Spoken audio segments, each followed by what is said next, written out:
Hi everyone, for today's video, we will discuss the part 2 of UPCAT Reviewer.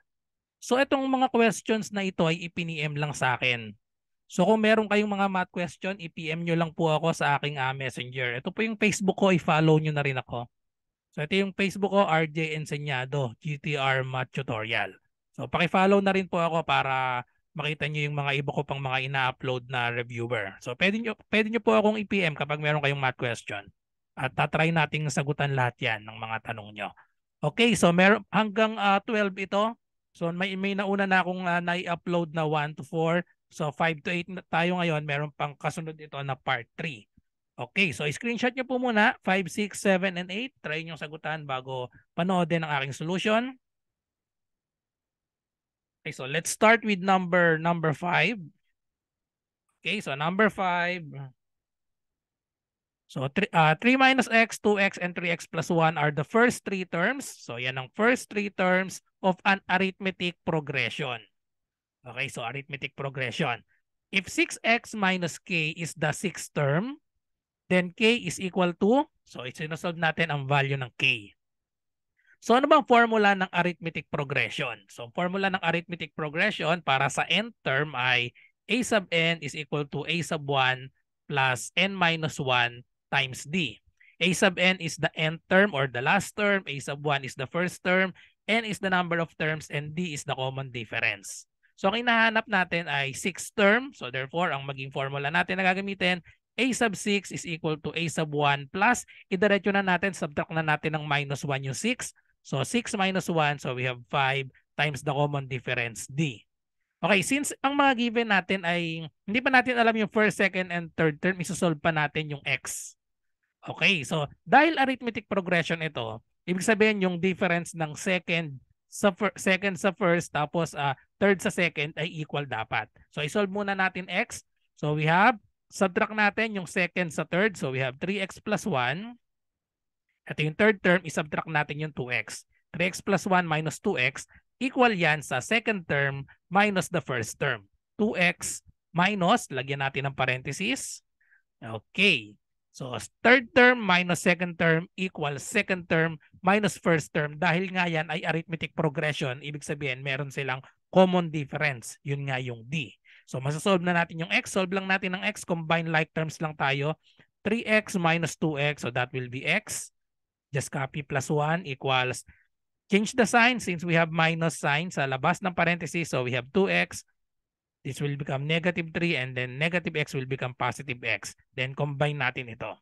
So we have x plus 1 equals 2x plus x. So we have 3x minus 3. Solve for x, combine natin yung x sa right yung x dahil malaki tong 3x. And then yung constant sa kabila. Okay, so subtract x to both sides para mawala na itong x sa left. And then add 3 to both sides para mapapunta to sa kabila. Okay, so add 3 to both sides. So therefore, wala na to, 0 na to. So therefore, we have 4 is equal to 3x minus x. We have 2x. And then divide both sides by 2. So finally, x is equal to 4 divided by 2 is 2. Okay, so masasolve na natin ngayon yung first term, second term, at third term by substituting the value of x. Okay, so ano na ang first term natin? So ang first term, we have 3 minus x. So that is equal to 3. The value of x is 2. So 3 minus 2 equals 1. Okay, so first term natin is 1. Second term is 2x. So that will be equal to 2. The value of x is 2. So 2 times 2 is equal to 4. Okay, third term. So we have third term is 3x plus 1. So we have 3x plus 1. So that will be equal to 3 times 2. Plus 1, so that will be 3 times 2 is 6 plus 1, so we have 7. So ano nang masasolve na natin ang value ng d? Ang common difference natin, 1 naging 4, so we have nag-add tayo ng 3, 4 naging 7, so syempre parehas yan dahil common difference nga, so ang d natin ay 3. Okay, so ang d natin ay 3, so therefore, pwede na nating isolve ang ating value ng k by substitute natin dito sa formula natin na a sub 6 is equal to a sub 1 plus 5d. So a sub 6 natin is 6x minus k. But meron na tayong value ng x. So i-substitute na rin natin yung value ng x. 6 times x is 2 minus k is equal to a sub 1 is the first term. So that will be 1 plus 5 times the value of the 3. So just solve the value of k. So we have simplify. So we have 6 times 2, that will be 12, minus k is equal to 1 plus 5 times 3, we have 15. So simplify lang natin ito. 12 minus k is equal to 16, and then subtract 12 to both sides. So therefore, we have negative k is equal to 16 minus 12, that is positive 4, but k is negative, multiply both sides by negative 1 or simply change the sign. So therefore, k is equal to negative 4. The answer is letter D. Okay, so next number 6. Number 6, given f of x is equal to 4x cubed plus 2x minus 6, where one of the three roots, so one of the three roots is x equals 1. Which of the following statements is true? So gagamit tayo dito ng synthetic division or yung factor theorem. So synthetic division or factor theorem, kahit alin dyan sa dalawa, pwede nating gamitin. Okay? So ang gagamitin na lang natin, synthetic division na lang. So ang roots niya ay x equals 1. So ibig sabihin, gamitin natin synthetic division kapag i-divide natin siya, ang maging synthetic divisor natin ay x equals 1. So sa synthetic division, kinukuha lang natin yung mga coefficient, naka-arrange dapat. So 4x cubed, 2x, negative 6. So sulat lang ang coefficient ng x cubed, we have 4. Wala tayong x square, so maglalagay tayo ng 0. And then coefficient of x, we have 2. And then constant is negative 6. So ang ating synthetic divisor ay yung root. So one of the roots is x equals 1. Okay? So ibig sabihin, ang remainder dapat nito 0 kasi given nga ang one of the root is 1. One of the roots is 1. So bring down 4, multiply to 1, so we have 4. Add 0 plus 4, we have 4. Multiply again times 1, so we have 4. Add again 2 plus 4, we have 6. Times 1, so we have 6. So add negative 6 plus 6. Okay, so wala tayong remainder since given nga ang one of the root is x equals 1. So automatic 0 dapat ito. So ngayon, is-solve natin itong remaining natin. So subtract lang, ibalik natin yung mga variables natin. So we have x cubed. O syempre, magiging pag nag-divide tayo ng 1 or ng x minus 1 yung dinivide dyan, so mababawasan ng degree ng exponent. So x cubed, so magiging na siyang 4x squared plus 4x plus 6. So, ito na ngayon yung isi-solve natin. I-solve na natin yung mga roots natin. So, dahil ang mga choices natin ay mga tungkol sa roots. The other two roots are real and unequal, are not real, or the graph of f of x will not intersect the x-axis at all. So, i-solve lang natin ito, equate natin sa 0, i-solve natin yung mga natitira pang roots. Okay, so 4x squared plus 4x plus 6, kung mapapansin nyo, lahat ay divisible by 2. So i-divide na natin lahat sa 2 para mapasimple natin. So we have 2x squared plus 2x plus 3 equals 0. So ngayon gagamit tayo ng quadratic formula. So ang quadratic formula ay x equals negative b plus or minus square root of b squared minus 4ac all divided by 2a. Okay, so ang a natin dito ay coefficient of x squared, that is 2. B is the coefficient of x, another 2. And C is the constant, 3. So, i-substitute lang natin dito sa formula para malaman natin kung ano yung mga roots niyan. Pero dahil ang nakalagay nga dito ay mga nature ng roots lang ito. So, kung ang two roots daw ay real or unequal, real or equal, or not real. Ibig sabihin pag not real, imaginary. Pwede na natin hindi i-solve lahat. Pwedeng dito na lang tayo mag-focus sa square root of b squared minus 4ac. Dahil hindi naman natin inaalam kung ano yung roots. Yung nature lang. Kung ano lang yung roots natin. Kung real ba or equal, real or not equal. So dito na lang tayo mag-focus. Kapag negative yung sagot dito, imaginary siya. Kapag equal naman, kapag perfect square naman siya, edi magiging equal. Okay, so substitute lang natin dito. So therefore, ayan.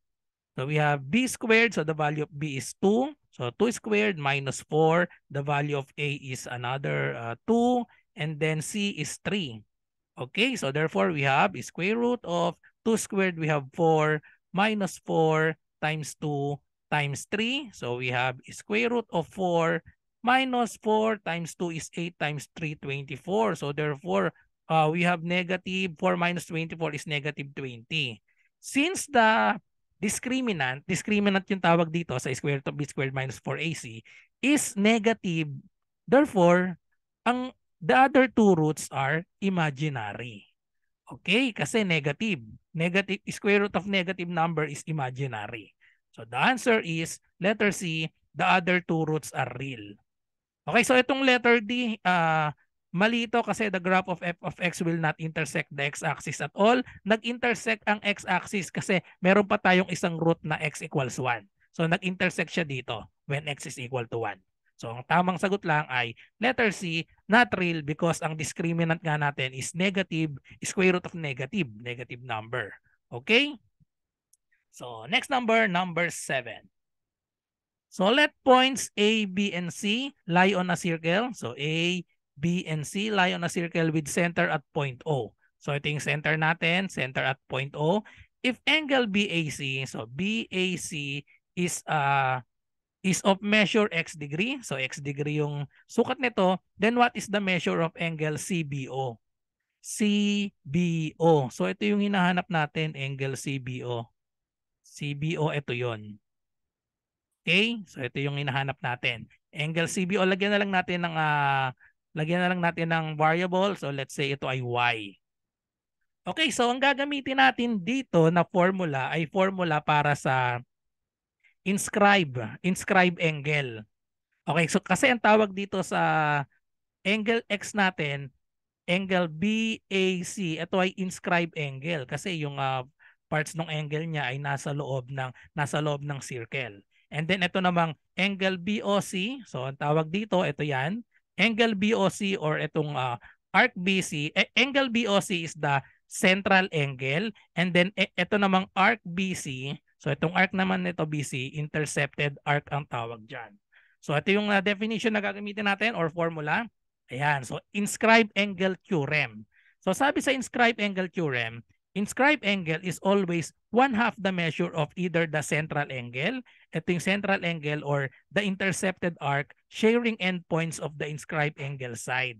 Okay? So kung ito ay x, doble niya, yung inscribed angle daw, ito yung inscribed angle, 1/2 daw siya nitong central angle or nitong intercepted arc. So kung ito ang x, ibig sabihin ito ay 2x. Kaparehas din ito, arc BC, ito ay 2x din yan. Parehas lang ng sukat ng intercepted arc tsaka itong central angle natin, parehas yung 2x. Okay, so ngayon alam na natin itong 2x na ito. Ang isa-solve natin, itong triangle. Itong triangle na to, di ba sabi sa sum ng triangle, ang sum ng angles ng triangle ay A plus B plus C is equal to 180 degrees. Meron na tayong given dito na angles. Itong angle nating isa, 2x. Itong isa ay y. Ano ang sukat nitong isang angle na ito? So ang sukat nitong angle na ito ay y din. Bakit y din? Kasi ito parehas itong radius, di ba? Center natin itong O. So ito ay radius ito. OB radius siya, ang OC radius din. So therefore, ito ay parehas. Parehas ng sukat ito. Dahil parehas sila ng sukat, ibig sabihin yung opposite nila na angle, parehas din ng sukat. So itong angle na ito or side na ito at side na ito ay equal. Ibig sabihin yung opposite angle nila, ayan, parehas y ito. Okay, so ngayon solve na lang natin yung value ng y. So substitute natin dito sa angle sum theorem. So we have 2x. Ang angle natin 2x, y, and y. So 2x plus y is equal to 180 degrees. Solve for y lang tayo. So y plus y, that is 2y. So 2x plus 2y equals 180 degrees. Mapapansin nyo, lahat sila divisible by 2. So divide natin lahat by 2 para ma-simplify siya. So cancel na tong 2 dito. So we have x plus y is equal to 180 divided by 2. That is 90 degrees. Solve for y by subtracting x to both sides. So therefore, y is equal to 90 minus x. So the measure of angle CBO, or nilet na natin na y is 90 minus x, which is letter A. Okay, so next number, last number for this video, number 8. In the figure, so ito yung figure natin, line AB, so this the line AB is parallel to line EF. Okay? Line AB is parallel to line EF. And measure of angle ABC, measure of angle ABC is 20 degrees. So ito, 20 degrees. If measure of angle CDE, so we have CDE, ito yon is 95 degrees. What is the value of X? So ito yung hinahanap natin, X. So dito, ang una nating masasolve, gamitin natin. So meron tayong given dito, perpendicular, may symbol dito na 90 degrees. May perpendicular yung symbol dito. So ibig sabihin, 90 degrees ito. Okay? Ito rin sa kabila, may symbol din tayo dito. So therefore, 90 degrees din ito. So ang gagamitin natin dito ay isosolve muna natin itong part na ito. Itong part na ito. Ayan. Ano ang sukat nito? So gamit din yung angle sum theorem. O ilagay natin, let's say, X na pala yung ginamit dito. Let's say ito ay Y. Kung ito ay Y, isolve natin yung Y, angle sum theorem ulit, A plus B plus C equals 180 degrees. So meron na tayong given na 90, 20, tsaka Y. So therefore, we have 90 degrees plus 20 degrees plus Y is equal to 180 degrees. So add lang natin to. So we have 110 degrees plus Y equals 180 degrees. Subtract 110 to both sides. So therefore, Y is equal to, so subtract 110 to both sides. Cancel this. 180 minus 110 is equal to 70 degrees. So ang value ng Y ay 70 degrees. Therefore, itong kabila ay 70 degrees din. Dahil sila ay vertical angles. Pag may nag-intersect na dalawang line, ito ay magkaparehas ng sukat. Ito namang kabila ay magkaparehas din ng sukat. So kung ito ay Y, 70, ibig sabihin 70 rin itong isa. So ngayon, masasolve na natin itong, meron tayo ditong 95, 70, and 90. Lagyan natin ito ng yung variable, let's say ito ay Z. So masasolve natin yung Z, dahil ito ay quadrilateral, 4 sides, 95, 70, 90, masasolve natin itong Z. Ang sum naman ng quadrilateral ay equal sa 360 dahil makakabuo tayo dito ng dalawang triangle. Pag in-intersect natin ito, magiging siyang dalawang triangle. Ang sum ng angles ng triangle ay 180. Pag quadrilateral, magiging dalawang 180 dahil makakabuo tayo ng dalawang triangle dito. So therefore, 360. Okay, so masasolve natin itong angle Z using that. So add lang natin 95 degrees plus 70 degrees plus 90 degrees plus Z is equal to 360 degrees. So solve na natin yung Z. So 95 plus 70 plus 90. So i-add lang natin yan. 95, 70, and 90. So we have 5. So 9 plus 9. So that is 18 plus 7. So 255. 255 degrees plus Z is equal to 360 degrees. So solve for C, subtract 255 to both sides. So therefore, the angle Z is equal to, so subtract lang natin ito, 360 minus 255. So 60 minus 55 is 5. So 300 minus 200. So we have 105 degrees. So 105 degrees tong angle Z. So ngayon, gagamitin naman natin yung kapag magkatabing angle, tapos straight line, kapag nag-form ng linear pair, so kung ito ay 105, itong isang angle natin dito, angle X, ang sum netong dalawa, pag naka-form ng, kapag may straight line, tas hinati natin, ang sum nun ay 180 degrees. So therefore, masasolve na natin itong X. So we have angle X plus the given value nitong angle na ito, 105 degrees, ay equal sa 180 degrees. So isubtract lang natin minus 105 to both sides. So therefore, the value of angle X is 180 minus 105. The answer is 75 degrees, which is letter C. Okay, so that's it. So I hope nagustuhan nyo ang explanation ko sa number 5 to 6. Thank you for watching at kita-kita tayo sa susunod na video tutorial para sa UPCAT review number 9 to 12. Okay, so again, kung meron kayong math question, na i-comment nyo lang dito sa aking channel or i-DM nyo ako sa aking sa FB group, pwede rin, or i-DM nyo ako sa aking messenger, RJ Enseñado. Bye-bye and God bless.